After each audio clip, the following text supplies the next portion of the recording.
My name is Alara. In my previous life I was known as Alara, the baby mistakenly taken home by the Miller family, the one everyone treated as a walking curse. The man I loved was Julian, the son of a fallen soldier, abandoned and left with nothing. Together we shared a life of quiet desperation and fleeting warmth, weathering decades side by side.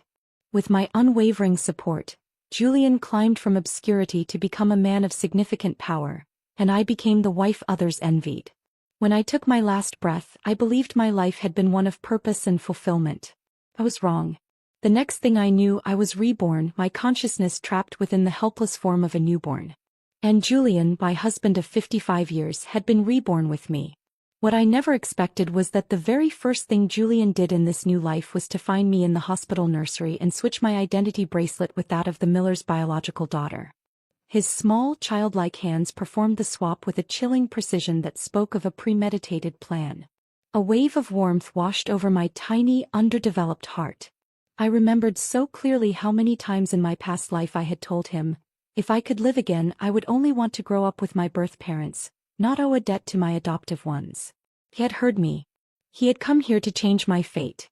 But before that fragile warmth could spread, I saw his eyes. The eyes of a 7-year-old boy, yet filled with an ancient, searing hatred. Those eyes, set in a child's face, locked onto mine. My tiny, wrinkled body could only manage a weak gurgle of confusion. Then his small hands, calloused already from some unknown hardship in this new life, clamped around my neck. A crushing pressure. The world, so new and bright, began to dim. My mind, so full of memories, screamed in silent, infantile terror. Julian. Just as suddenly he let go. I sucked in a desperate, ragged breath and burst into frightened, trembling sobs. From his lips came a childish voice, layered with the bitterness of the man I once knew. You stole Sienna's life, he hissed, the words a venomous whisper in the sterile air. You forced her to drift endlessly and you dragged my love into the grave. For countless days and nights, all I wanted was to strangle you. But even so, you were once my wife. In this life, it's best if we never have anything to do with each other again. I froze, my sobs catching in my throat. Only then did I understand. Our 55 years of marriage had been, in his eyes, nothing but a tomb. His heart had never belonged to me. From beginning to end, it had been completely possessed by the girl whose destiny I had unknowingly stolen, Sienna. Helpless, I could only watch as he scurried away, leaving me alone in my crib. The sharp cries of other newborns filled the air, but no one had noticed the attempted murder that had just taken place. The nurse who had carelessly fastened the wrong identification band around my ankle earlier was gone. Reborn as an infant, I was utterly powerless. Later, I was brought to a woman lying on the last bed in the delivery room. Mrs. Isabella Sterling, a diplomat known in political circles as the Steel Magnolia, held me gently in her arms. Her gaze was filled with a love so profound it felt like a balm on my wounded soul. Her soft question caught the attention of the man beside her, General Alexander Vance, one of the most promising young major generals in the country.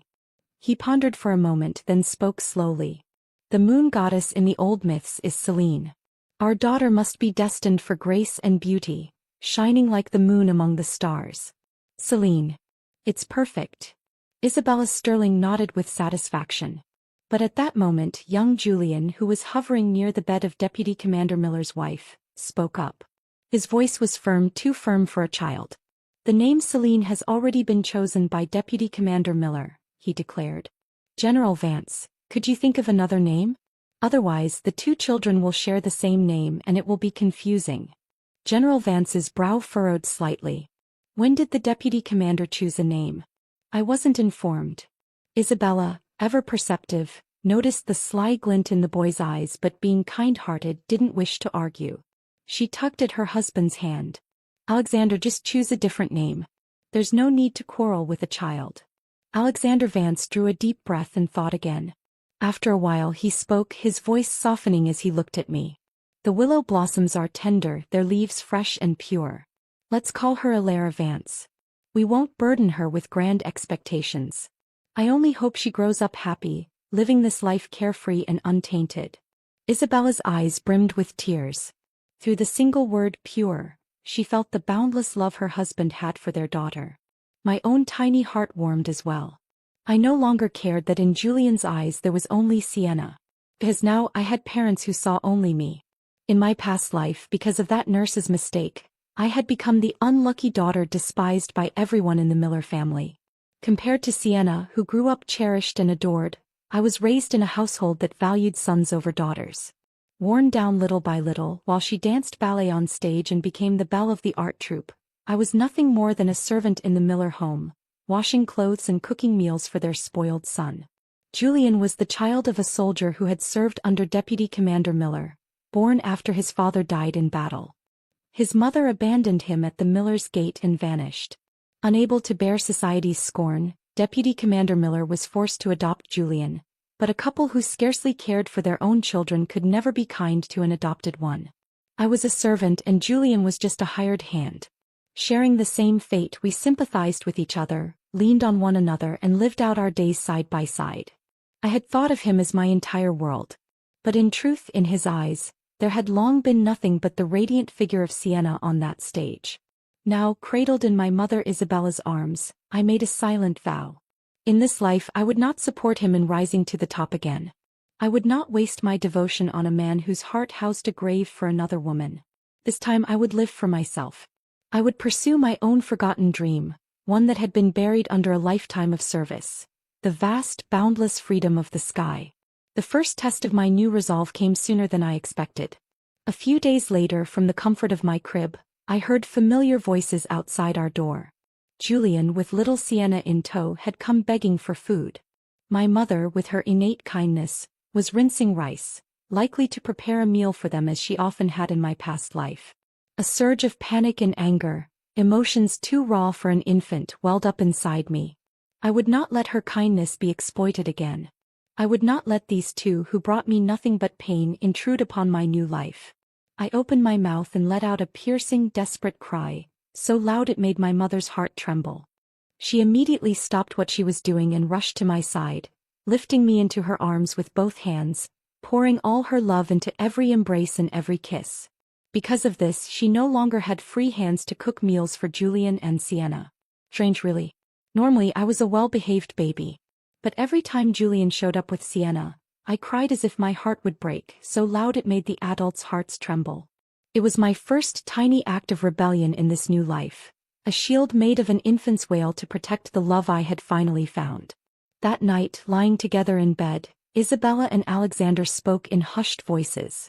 What else could it be? Alexander said, gently poking my chubby cheek, his eyes crinkling with a smile. Our daughter just loves her mother. Julian and that little Sienna come begging for food every day. No one in the whole block can stand them anymore. Yet you're still kind enough to cook for them. Alara is just protecting you. Isabella burst out laughing. You're joking too much. He's just a baby. What would she know? But it's true. Those two Miller children are pitiful. Maybe you should find a way to help them. Alexander shook his head. That's their family's affair. Even a judge would find it hard to interfere. Best not to get involved. Tomorrow my mother will come to look after you and the baby. Let her, with her thick skin, say a few words to the Miller family. At the very least they should make sure those kids are fed. The kindness of my new parents would never allow them to stand by idly. And I, from my mother's secure arms, would watch the world I once knew begin to shift and change, one consequence at a time. The very next day my grandmother, a woman with a voice that could carry across a parade ground, stood in the middle of the courtyard and scolded the Miller family at the top of her lungs for neglecting their children. Neighbors who had once turned a blind eye began to poke their heads out of their doors, one by one. A chorus of murmurs rose, everyone finally vocalizing their disgust at the Miller couple's outrageous behavior. Shamed into a corner, Mr. and Mrs. Miller dragged Julian home and beat him mercilessly. The pocket money we give you is for school, for necessities. You dare to waste it again and we'll throw you out like your mother did. Mr. Miller roared, his face purple with rage. We're busy with 100 things. Can't you be a little more sensible? Julian, beaten until his small body was covered in angry welts, had no choice but to bow his head under the false accusation. I'm sorry, uncle, he forced out, his voice tight with pain. From now on I won't spend carelessly. It was all a performance for the neighbors. Afterward, Mrs. Miller, pretending to be generous, pulled out a $20 bill and stuffed it into Julian's hand. In front of everyone, though his lip was still bleeding, he snatched the money and rushed off to buy milk and bread for Sienna. Cradled in my mother Isabella's arms, I watched the entire scene unfold. I couldn't help but remember my past life, when I had given up my own portion of food to a hungry Julian, only to suffer savage beatings from my adoptive parents. The truth was always clear. Love, or the absence of it, could never be hidden. With me, Julian had always been weak, always needing someone to care for him. But with Sienna, he was strong, enduring beatings and humiliation, willing to kneel just so she could live a little more comfortably.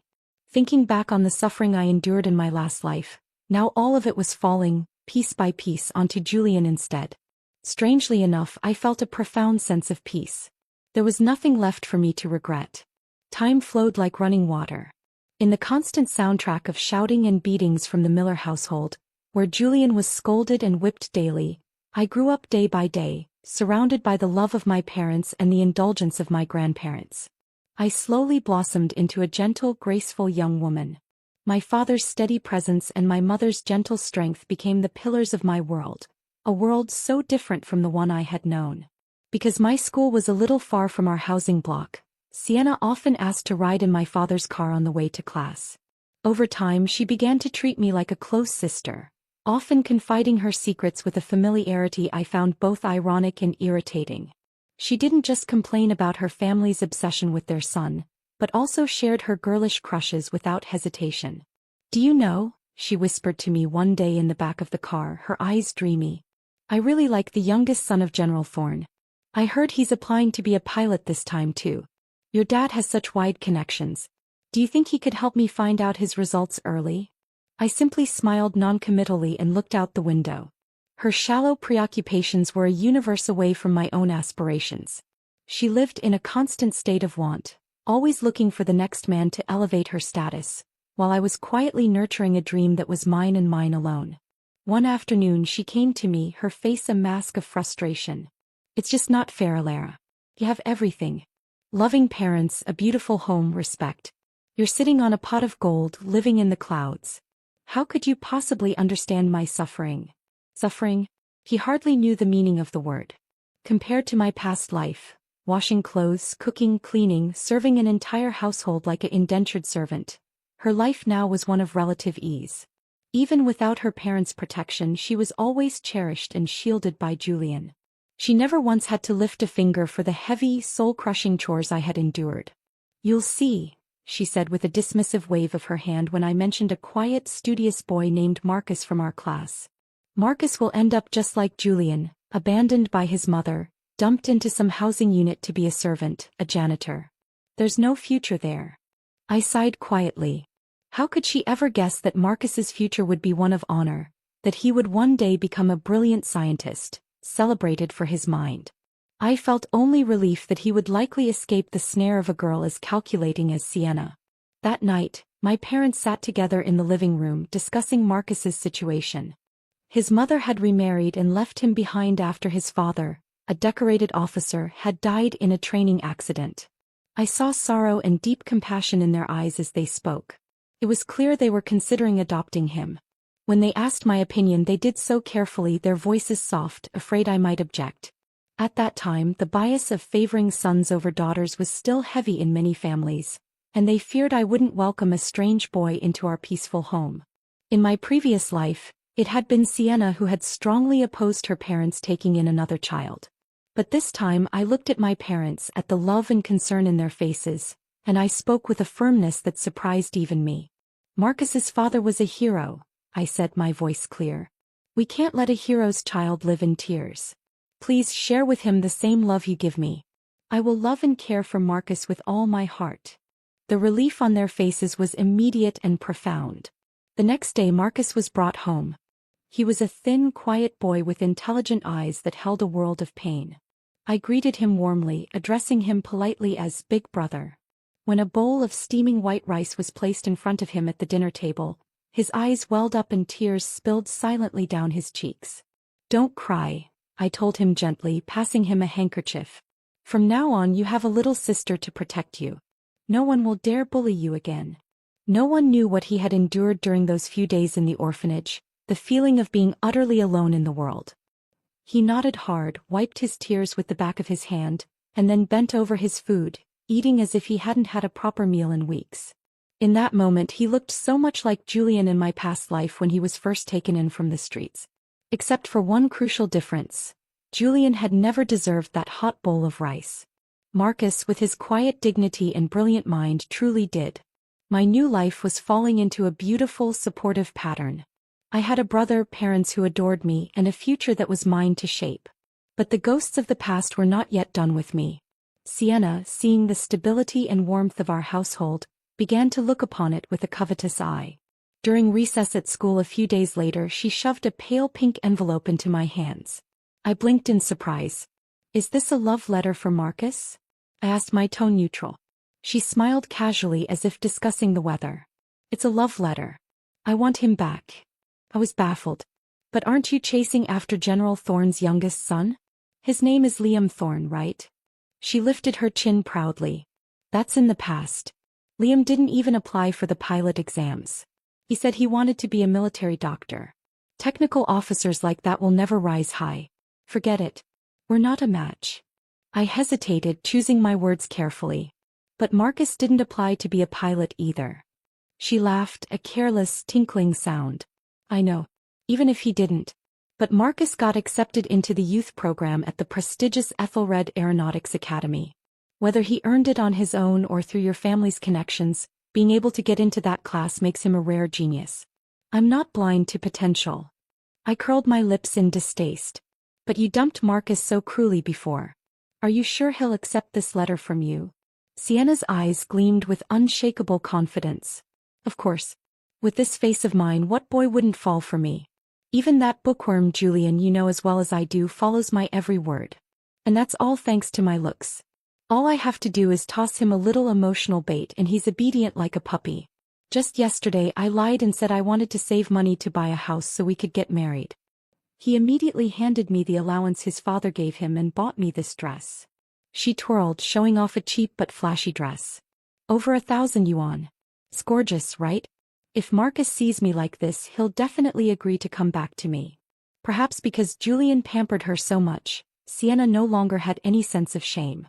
That evening, when I went home, I gave the letter to Marcus and quietly advised him to stay far away from her. A girl like her, shameless and manipulative, wasn't worth his time or his heart. But words weren't enough. Marcus, his jaw set with a determination I was coming to admire, decided to deliver the letter back to the Miller household himself. He wanted to look Sienna in the eye and tell her to keep her distance from me. But when he arrived at the dilapidated Miller home, it was Julian, just back from a part-time job, who opened the door.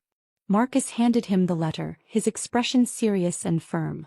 "Tell Sienna to stay away from my little sister, Alara," Marcus said, his voice leaving no room for argument. "We don't belong to the same world. Give this back to her. I will never, for the rest of my life, go back to her." After Marcus left, Julian quietly opened the envelope. Inside, beyond the bold and suggestive words, were several large, explicit photos of Sienna. His head felt like it was about to explode. The carefully constructed image of his pure, suffering Sienna shattered in an instant. When Sienna returned home later, counting her allowance money and looking smug, Julian immediately grabbed her arm, his face pale and strained. "What's this letter about?" he demanded, his voice trembling with a mixture of rage and hurt.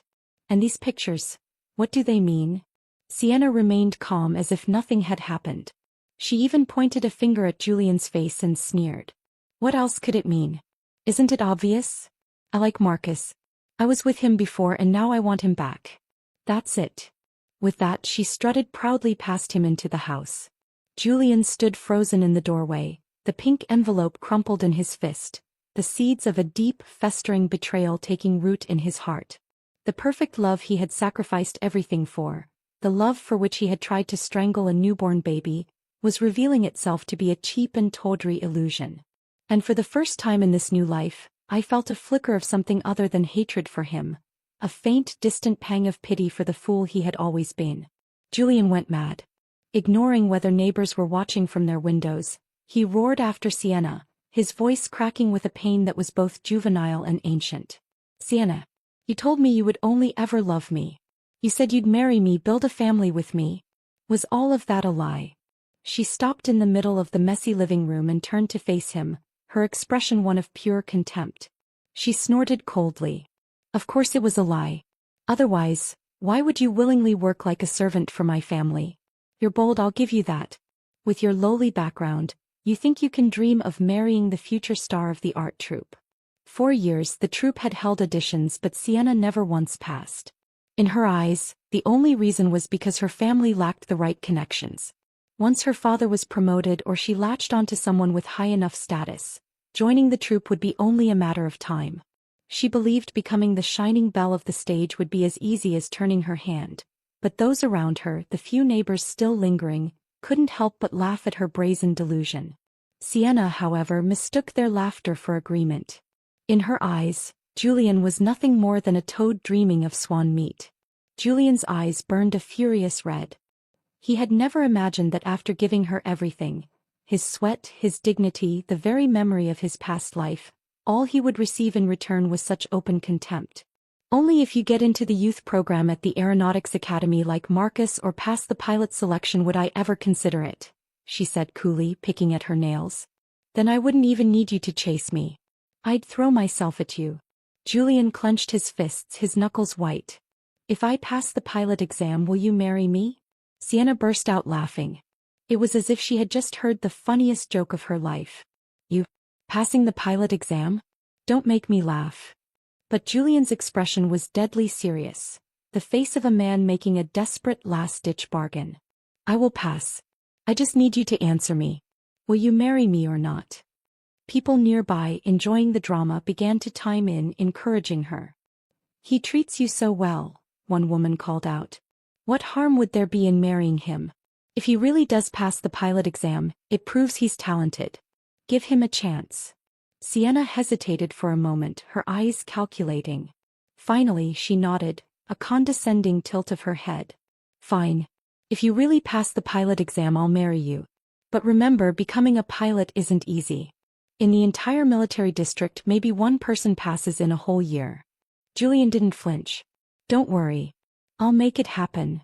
In my past life, Julian really had passed the pilot exam, but that was when he had consistent food, proper clothing, and no burdens on his shoulders other than his own ambition. Things were different now. The Miller family's youngest son had just been born and needed constant care. Mr. and Mrs. Miller never cooked a meal themselves. A household of 5 mouths relied on a single fixed income that was already stretched thin. There was no money for extra rice, no money for meat or vegetables, not even sometimes for salt. Beyond basic expenses, Mr. Miller still needed to entertain colleagues, while Mrs. Miller played mahjong until midnight. Julian poured every penny of the modest allowance left by his late father into supporting the entire Miller family. But it was still like trying to fill a bottomless pit. Milk powder, diapers, coal briquettes, electricity bills, every expense pressed down on his young shoulders. He had no time to study, no time to train physically, and no chance to build the connections that had once helped him rise. Day after day he was trapped in endless, inescapable chores. I watched his struggle from a distance, my heart a confusing mix of cold satisfaction and that unwelcome lingering pity. He was reaping the harvest of the seeds he himself had sown when he switched our fates. One day he stopped me on the path leading home from school. His face was earnest, shadowed with exhaustion, his eyes a little red. "Ilara," he said softly, his voice lower than it should have been for a boy his age. "I know things. I know your father did some questionable things to climb the ladder. If you're willing, I want to help you." I instantly understood what he meant. He was talking about the false accusation from my past life, the one that claimed my father had sold his daughter for power, the same charge that had ruined Alexander Vance's career. Julian could no longer wait for a natural promotion. He wanted to expose it early, to force my father into political exile, thereby clearing the path for his adoptive father's ascent. But the truth was, my father had never sold me out. In my past life, it was Sienna who couldn't resist the temptation of money and influence, becoming the mistress of a married man. My father, to protect her reputation and, by extension, the family's honor, had shouldered the blame and taken the fall. I curled my lips into a cold smile and looked straight at Julian, the boy who hadn't spoken a single kind word to me in more than a decade of this new life. "Sorry," I said, my voice flat and dismissive. I don't understand what you're talking about. Julian pressed his lips together, a flash of frustration in his eyes. I know this puts you in a difficult position, but if you keep hiding the truth, I'll have no choice but to act myself. I simply turned and walked away, the weight of his threat feeling insignificant against the fortress of my new life. I said nothing to my parents. I didn't need to. The world had its own way of balancing the scales. 2 days later, Colonel Croft, the very man who had once been disgraced in the scandal, arrived at the Miller home with 2 of his subordinates. Without a word of warning, he smashed a heavy truncheon into Julian's leg right there in the front yard. The sound of the impact was sickening, a dull crack followed by Julian's sharp, agonized cry. He clutched his shattered leg, writhing on the ground, wailing for help. The screams were heartbreaking, a raw sound of pure suffering. But in the courtyard, only children lingered, their faces pale with fear. No adult stepped forward. Not a single person dared to help him. All they could do was watch him groan in unbearable pain, his future as a pilot shattering along with the bones in his leg. Colonel Croft took a long drag on his cigarette, sneering coldly down at Julian. So it was you, brat. You dared to report me, costing me my promotion this year. You think just because your father died in service, you can do whatever you want? Every leader has family who died in service. You dare to play me like this? Julian ground his teeth against the blinding pain and shouted hoarsely, "Do it then. If you've got the guts, kill me. You may have silenced me this time, but in the future, I'll come after you again and again." Colonel Croft paused for a moment, his eyes narrowing. In his memory, he'd never had any real grudge against the boy. But since Julian had declared war so openly, he couldn't afford to let it slide. His hand moved toward the gun at his waist. Just then Sienna appeared holding a cold can of soda. She walked up sweetly, a practiced smile on her face, and playfully tugged on Colonel Croft's arm. "Oh, come on, Colonel," she cooed, her voice laced with a suggestive sweetness. "Just let him go this time, okay? For me." She wore a cheap floral print dress, her loose hair falling over her shoulders, her youthful radiance a stark contrast to the scene of violence. Colonel Croft glanced at her, and for a moment, it was as if his chest tightened. The anger in his eyes was replaced by a different, more predatory glint. "All right," he said, his voice softening unervingly. "Since my little Sienna has spoken up, I'll let him off this once." Her soft, drawn-out "Thank you, Colonel Croft," was almost intoxicating. In that instant, Julian no longer felt the searing pain in his leg. His mind sharpened with a sudden, horrifying clarity. He staggered forward, his broken leg dragging, and grabbed Sienna's wrist, his grip like a vice. From now on, he spoke each word through gritted teeth, his breath coming in ragged gasps. "You are never to see that man again. Do you hear me? Never." Sienna yanked her hand away as if his touch were filthy.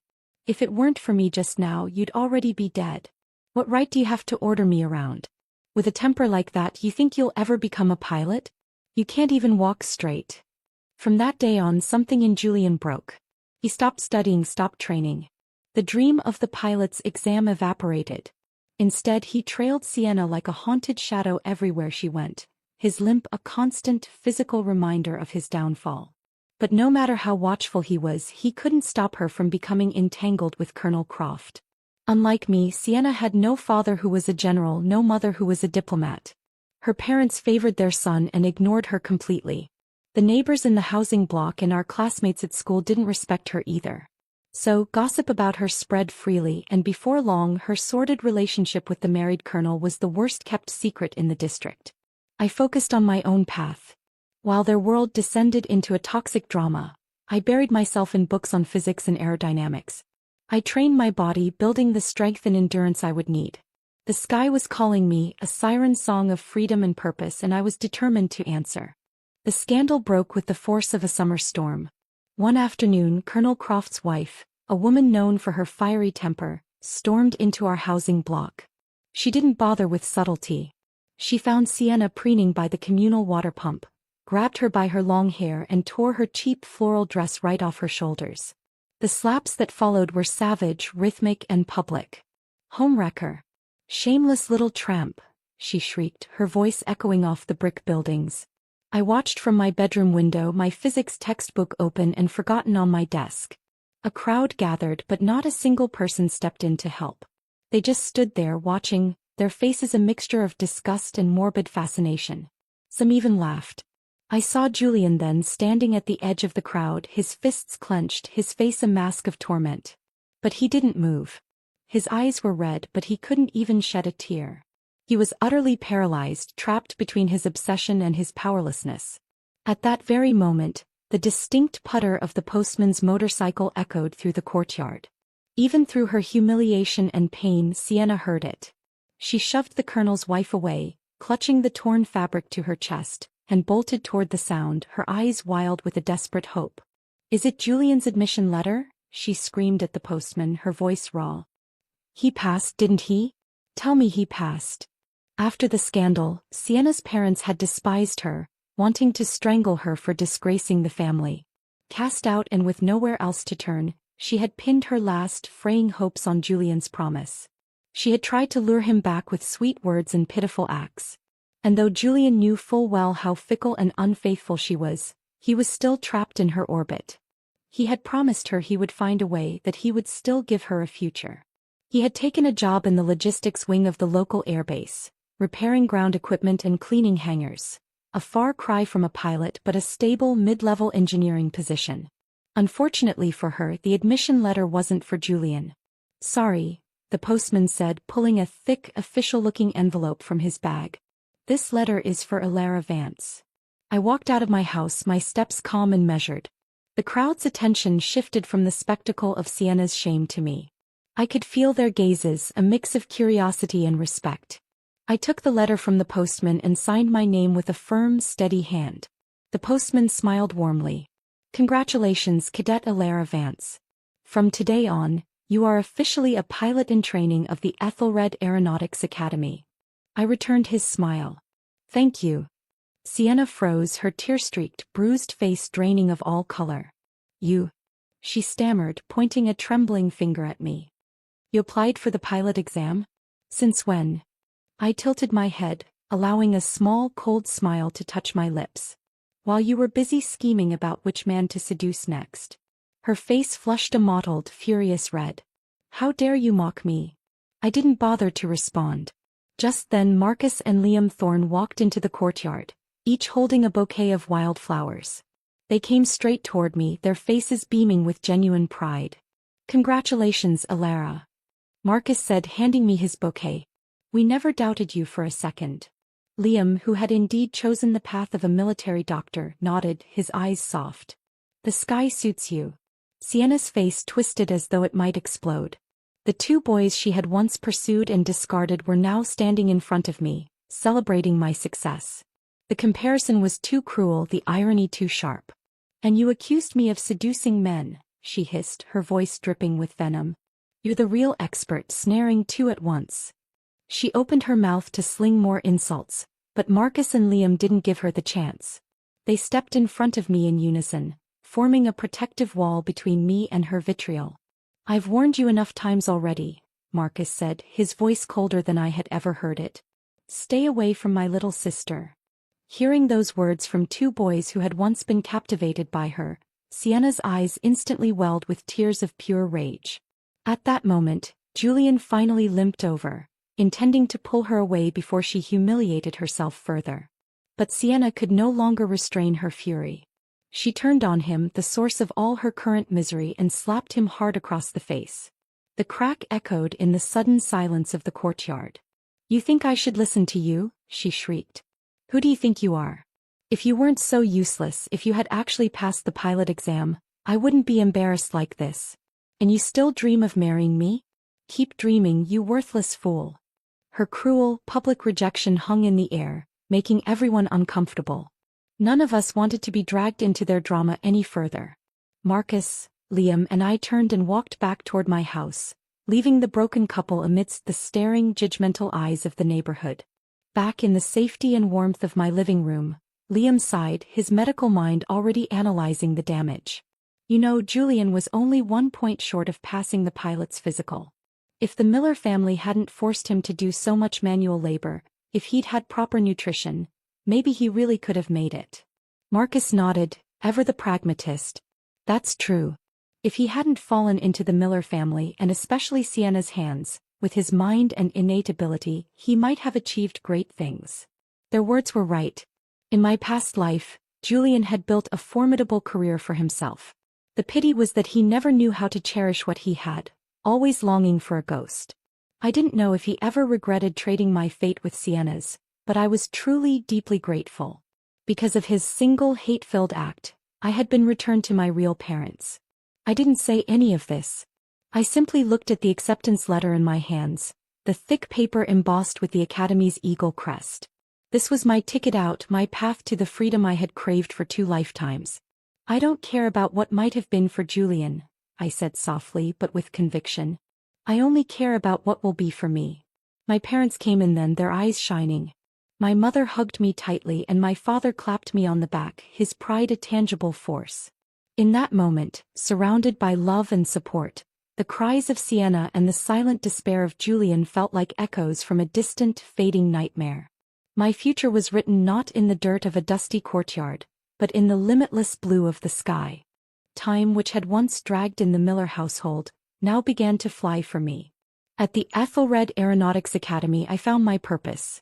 The roar of engines was a symphony, the complex physics of flight a beautiful puzzle, and the strict discipline a structure that shaped my resolve into steel. I thrived. While Sienna's reputation rotted away completely in our old neighborhood, mine was being forged in the fires of rigor and excellence. I learned later that after the scandal with Colonel Croft, Sienna had cycled through several more men, each treating her as nothing more than a passing amusement. No decent young man from a respectable family would go near her. She was adrift, a tarnished commodity in a society that valued purity. Julian, with his skilled hands and a desperate need for stability, managed to secure a permanent position in the logistics unit attached to our academy. He repaired aircraft components and cleaned hangars. It was honest work, a mid-level engineering position that could have been a foundation for a respectable life. I often saw him on the training grounds, a solitary figure pushing a cart of tools or wiping down a canopy. Our eyes would sometimes meet across the tarmac, but we never spoke. It was as if an unspoken agreement from the delivery room held firm. We were strangers. Sometimes in the cavernous academy cafeteria, we'd end up at neighboring tables. I could feel his gaze on me, a heavy, lingering weight. My fellow cadets, unaware of our history, often teased me. "Looks like the quiet guy from logistics has a crush on you, Vance," they'd joke. "You've got quite the charm." But only I knew those weren't looks of admiration. They were filled with a deep, gnawing regret. I could see it clearly. Julian regretted letting go of me. He regretted switching my fate in that hospital room. He regretted ever loving Sienna, the woman who had publicly shattered him. He was living the life of quiet desperation he had once feared while I was soaring. During one of my combat training flights, I executed a complex maneuver that earned a rare word of praise from my notoriously stern instructor. After landing my fighter jet squarely in its assigned position, my heart still thrumming with adrenaline, Julian was there, waiting by the hangar entrance. He approached me, his limp more pronounced than usual.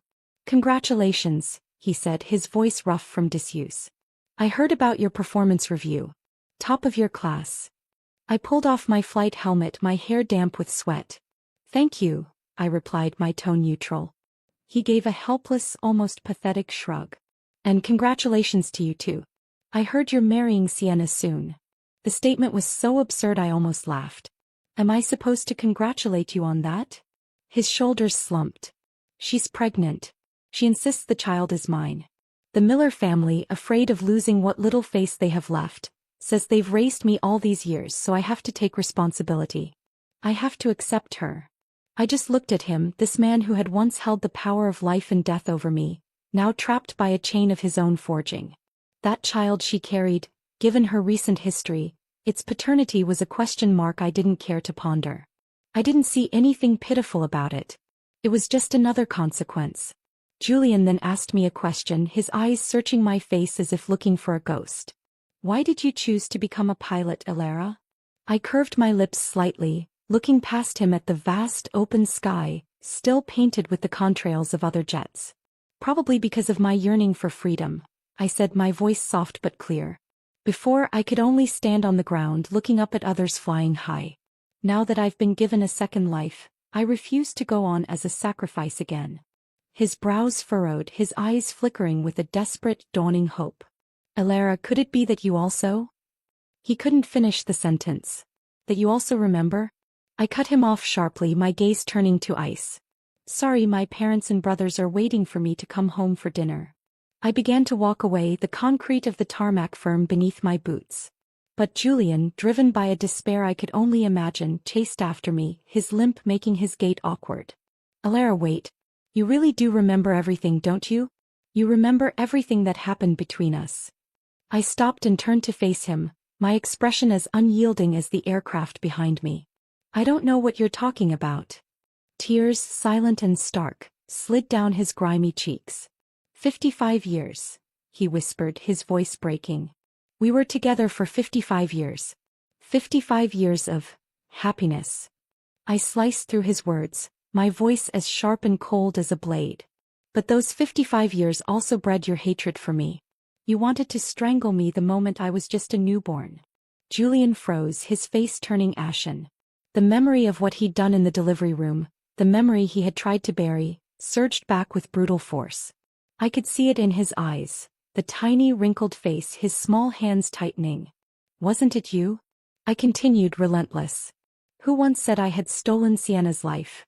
That I made her drift endlessly? That I dragged your love into the grave? You said that for countless days and nights all you wanted was to choke me to death. But since I had once been your wife, you wished that in this life we would have nothing more to do with each other. I took a step closer, my voice dropping to a deadly whisper. I'm only repeating what you already said. His face darkened, his body went stiff, and he was unable to utter another word. He stood there, utterly defeated, as I turned and walked away, leaving him alone with the echoes of his own hatred and the crushing weight of his regret. The past was a prison he had built for himself, and I had no intention of sharing his cell. In the end, Julian married Sienna. It was a small, shabby affair, with no one in attendance except the miserable Miller family and a few obligated neighbors. My family did not go. Soon after, Sienna gave birth to a baby boy. The child had a shock of blonde hair and blue eyes, features conspicuously absent from both Julian's and Sienna's genetic line. Julian, who was always quiet, grew even gloomier after the child's birth. He never lost his temper, never raised his voice. He just endured.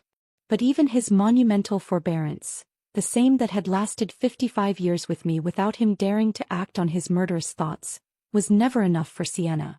Day after day she berated him from the confines of their cramped, government-allocated apartment. If you weren't so useless, people wouldn't look down on me. What's the point of you burying yourself in those technical manuals? Think of a way to make real money. Other men all hold positions of power. But you're trash. You don't even have a real officer's commission. You've forced me to live in this shabby box. Their arguments were the soundtrack of their miserable existence. Fortunately, I had long since moved with my parents to a spacious, modern home on the other side of the base, far from the noise and the decay. My life was a whirlwind of advanced training, tactical simulations, and lift flight exercises. I was pushing the limits, earning the respect of my instructors and my peers. The sky was my sanctuary, a place where the pettiness of the past could not reach me.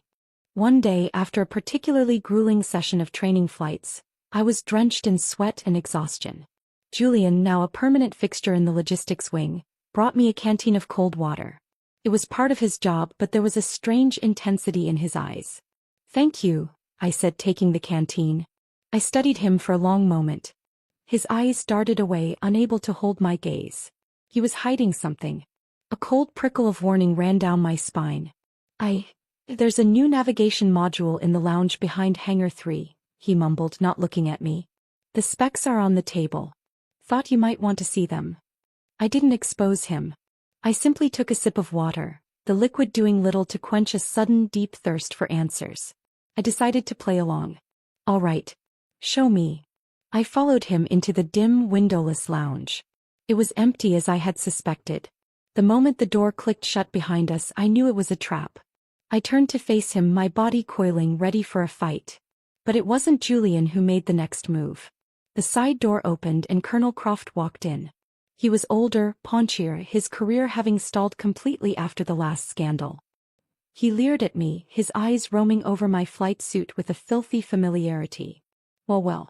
The little pilot princess. He slurred. He'd been drinking. You're playing the role so well. So serious, so dedicated.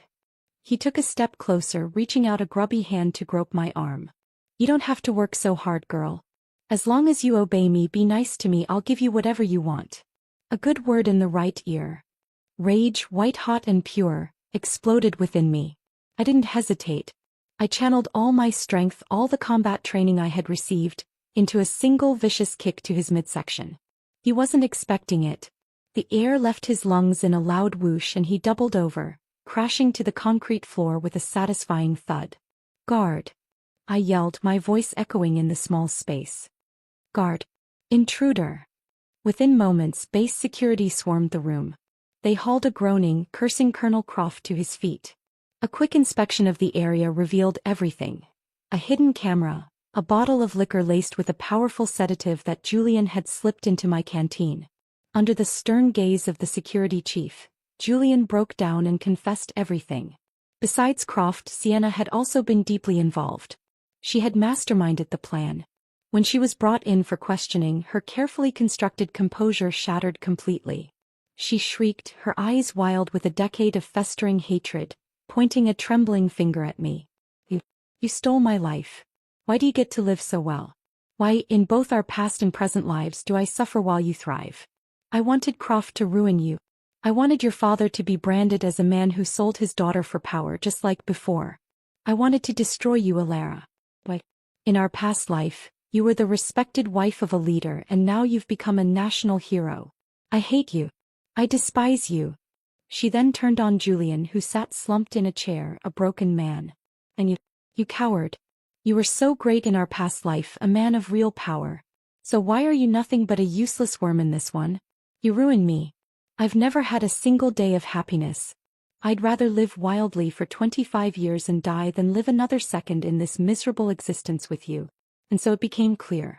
Sienna had remembered everything from her past life.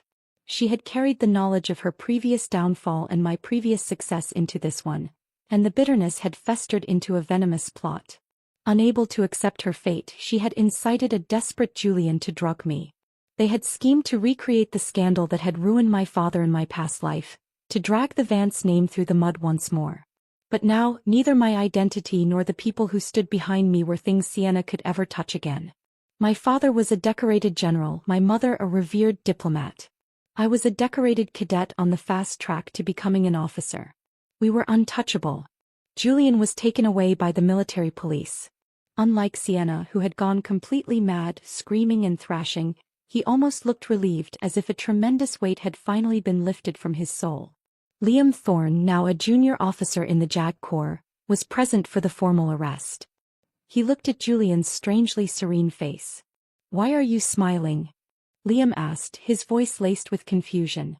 Julian glanced at me one last time, his gaze a complex tapestry of regret, shame, and a plea for absolution I would never grant. He answered, "This miserable life. I've had enough of it. If there's a next life, I hope I can start over again." I gave him a cold, utterly indifferent smile. "Then I hope you really do have a next life," I said, my voice clear and cutting in the tense room. "Because in this one you'll never again see me living well." His eyes widened, filled with a final, shocking wave of shock and endless regret. That was the last thing he saw before they led him away. My face free of hatred, free of love, free of him entirely. It was the greatest punishment I could have ever devised. The trials were swift and merciless. For conspiring to drug and compromise a military cadet, for attempted blackmail, for conduct unbecoming and treasonous intent, Julian, Sienna, and Colonel Croft were all sentenced to death. The legal machinery of the state, which I had once seen used to destroy my father in another life, now ground down upon them with impartial, brutal efficiency. There was no public outcry, no sympathetic pleas. Their story was one of sordid affairs, bitter jealousy, and a pathetic attempt to drag down someone who represented everything they were not: honor, discipline, and success earned through merit. They were condemned not just for their crimes but for their sheer wretched pettiness. On the day of their execution, a strange quiet settled over the airbase. It wasn't a silence of mourning but one of solemn finality. I didn't go to witness it. I had no desire to see the final physical end of the people who had haunted two of my lifetimes. Their story was over. Instead, I walked to the flight line. The morning sun was bright, glinting off the canopies of a row of next-generation fighter jets. The air was crisp, smelling of jet fuel and possibility. My crew chief handed me my helmet, his face etched with a respectful gravity. "Clear skies today, Major Vance," he said using my new rank. "Perfect flying weather." I nodded, pulling on my gloves. Perfect. I climbed into the cockpit of my fighter, the familiar ritual of strapping in, running system checks, and connecting my oxygen mask feeling more like a homecoming than a prelude to a mission. Today was the annual Grand Ethelred Aerospace Military Exercise. The air would be filled with the best pilots in the nation, a ballet of power and precision in the stratosphere. It was not a day for looking down at the dirt of the past but for looking up and forward. The control tower cleared me for takeoff. I pushed the throttle forward, feeling the immense raw power of the engine surge through the frame of the jet. The runway became a blur, and then with a gentle pull back on the stick the earth fell away. I soared. The feeling was, as always, one of absolute liberation. Up here there were no graves in anyone's heart, no stolen lives, no bitter regrets. There was only the pure physics of flight, the vast unbroken blue of the sky, and the silent majestic curve of the earth below. I executed my maneuvers with a flawless, instinctual grace, my mind completely one with the machine. I was no longer Alara, the swapped baby, the scorned wife, the target of hatred. I was Major Alara Vance, a pilot of the Ethelred Air Force, a guardian of the sky. As we flew in formation over the capital, I knew thousands of children were looking up, their small faces pressed against school windows, their hearts swelling with dreams sparked by the thunder of our engines. I was carrying those dreams with me. I was the embodiment of their what if. The exercise was a resounding success. When I landed, my tires smoking gently on the tarmac, I was met not just by my commanding officers but by my family. My mother, Isabella, her steel magnolia composure gone, had tears of pride streaming down her face. My father, Alexander, stood tall and straight, but the proud gleam in his eyes was unmistakable. Marcus was there now, Dr. Marcus Vance, a rising star in aerospace engineering, grinning from ear to ear. Even Liam Thorne was there in his medical corps uniform, clapping with the rest. They surrounded me, a wall of love and support that was my true inheritance, my real fortune. The past, with all its pain and complexity, had finally, completely lost its power over me. Julian and Sienna were gone, their toxic legacy erased. The life I had now was the one I had built, the one I had chosen, the one I deserved. In the quiet moments that followed, as the sun set and painted the sky in hues of orange and purple, I made a silent promise to myself, to my country, to the very sky I loved. I would carry these dreams, mine and those of the children below, with me forever. I would guard the skies of my homeland for the rest of my life, protecting every inch of our motherland until my very last breath. This was my fulfillment. This was my peace. The sky was mine and I was free. The years that followed were not just a career, they were a testament. I accumulated accolades, not as trophies, but as milestones in a journey of continuous dedication. 5 meritorious service medals were joined by a distinguished flying cross, and finally, the highest honor a pilot could receive, the Star of Ethelred for valor. The ceremony was held at the Presidential Palace. When the medal was pinned to my dress uniform, its weight was not a burden but a confirmation. My parents, now silver-haired but still my pillars, held each other in the front row, their quiet sobs the only sound that mattered to me amidst the pomp and ceremony. My father, the general, later told me, his voice thick with emotion, "We named you Alara, only hoping you'd grow up safe and carefree. We never dreamed." He couldn't finish, simply shaking his head in wonder. My mother hugged me tightly. "You have given us more pride than any diplomat's speech ever could." My family had expanded. Marcus was now leading a groundbreaking research project on hypersonic flight, his name whispered with reverence in scientific circles. He had married a brilliant mathematician, and their home was filled with laughter and the quiet hum of intellectual curiosity. Liam Thorne had become the head of military medical research, his gentle bedside manner and sharp mind saving countless lives. He too had found happiness marrying a fellow doctor. We were all living proof that from the ashes of a painful past, beautiful futures could be built. The world of my first life, the world of the Miller household, felt like a faint, unpleasant dream. Occasionally, a rumor would surface that Sienna's son had been taken in by a distant relative and was trying to build a life under a different name, free from the shadow of his parents' infamy. I wished him well. He was an innocent in all of this. Julian and Sienna had become cautionary tales, their names synonymous with wasted potential and self-destructive bitterness, mentioned only in hushed tones when discussing the importance of integrity. One evening I was invited to speak at the graduation of the new cadet class at the academy. Standing at the podium looking out at the young eager faces filled with the same fire I had felt, I saw my own reflection in their ambitious eyes. "Do not let the past define your flight path," I told them, my voice echoing in the grand hall. "The sky does not care where you came from. It only asks for your courage, your discipline, and your respect. You are the guardians of the next horizon. Protect it well." After the speech, a young woman with sharp eyes and a determined set to her jaw approached me. "Major Vance," she said, saluting crisply. "Your story, they say you overcame incredible odds. That you rewrote your destiny." I smiled, a genuine, easy smile that came from a place of deep contentment. "I was given a second chance," I said simply. "And I chose to fly." That was the truth, stripped of all the pain and complexity. I had been given a second life, and I had chosen to spend it in pursuit of my own dream, surrounded by a love that was real and unconditional. The betrayal, the hatred, the attempted murder, they were all part of a narrative that no longer held any power over me. They were the crosswinds that had made me a stronger pilot, but they were not my destination. My destination was always the sky. Now, as the commander of the Ethelred Air Combat Division, my responsibilities are more strategic, but I still fly whenever I can. The moment the canopy closes and the engines ignite, that same feeling of absolute freedom returns. It is a feeling that Julian, in both his lives, never truly understood. He was always bound by his obsession, his pride, his regrets. He looked for his happiness in the reflection of another's approval, while I found mine in the boundless, accepting expanse above.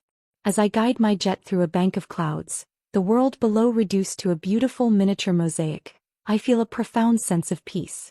This is where I was always meant to be. This is who I was always meant to be. Alara Vance. A daughter, a sister, a friend, a leader. A pilot. The horizon is clear, the future is bright, and my wings are unbroken. The story of the swapped baby, the cursed daughter, the scorned wife, is closed. My story, the one I wrote for myself, is forever soaring into the sun. The end.